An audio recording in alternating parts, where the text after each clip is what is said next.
pranayama practice is preparing us for the next rung of the ladder, which is known as pratyahara. The word pratyahara translates as withdrawal of the senses. So by controlling the prana, that means the prana which is flowing in an outward direction. So naturally the energy flows from the senses into the outside environment, into the outside world.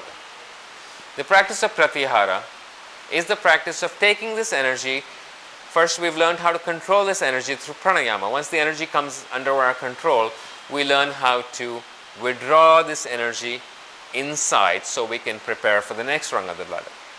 So pratyahara essentially means shutting out the external environment by withdrawing our senses. So our eyes are closed and we have found a place of silence within ourselves, and we are trying to remove the distractions of the outside world.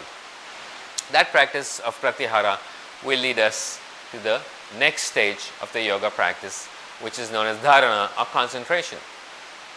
So there are different concentration techniques that we learn in our yoga practice, some of them being trataka, which is candle gazing or gazing at any fixed object, gazing at the moon, at the stars. These practices are designed to bring one pointedness of mind, or ekagrata, which is going to gather the rays of the mind, make the mind one pointed so that it is fit to reach the state of deep meditation.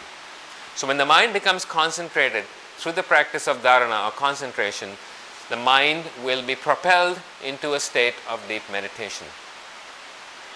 So dharana or the concentration techniques are designed to reach a state of deep meditation, which is the next rung of the ladder. So the seventh rung of the ladder of yoga is known as dhyana, or meditation. Now meditation cannot really be practiced. We have to set the conditions for meditation. We have to set the conditions for concentration.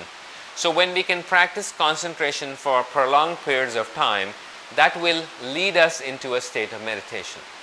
So meditation happens spontaneously. So when you practice dharana or concentration for many years, or many lifetimes even, then meditation will happen spontaneously. You will go into states of meditation spontaneously. The energy is naturally gathered. The mind has been purified through the earlier rungs of the Ashtanga yoga practice, and this purification of the mind and the concentration that we practice for a long time will lead us into spontaneous meditation. Now prolonged states of meditation will take us to the final rung of the ladder of yoga, which is known as samadhi, or turiya, or moksha, which essentially means liberation. So when you think of the word samadhi, you have liberated the mind and the body from the shackles of birth and rebirth. So the mind and the body are being propelled into birth and rebirth because the samskaras, the prarabdha, the karma is still to be burnt. So when this karma starts getting burnt, when the samskaras start getting burnt through these states of meditation, then the practitioner will get glimpses of samadhi, which comes in stages.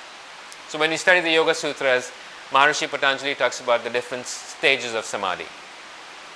Samprajanata samadhi, asamprajanata samadhi. So the different stages of samadhi with seed, samadhi without seed, are explained in detail in the Yoga Sutras. So samadhi really is the liberation from the confines of the mind. The mind has now been expanded into the cosmic mind. So the individual mind has now merged with the cosmic mind, has become one with the universe, and is in a state of complete awareness, pure consciousness.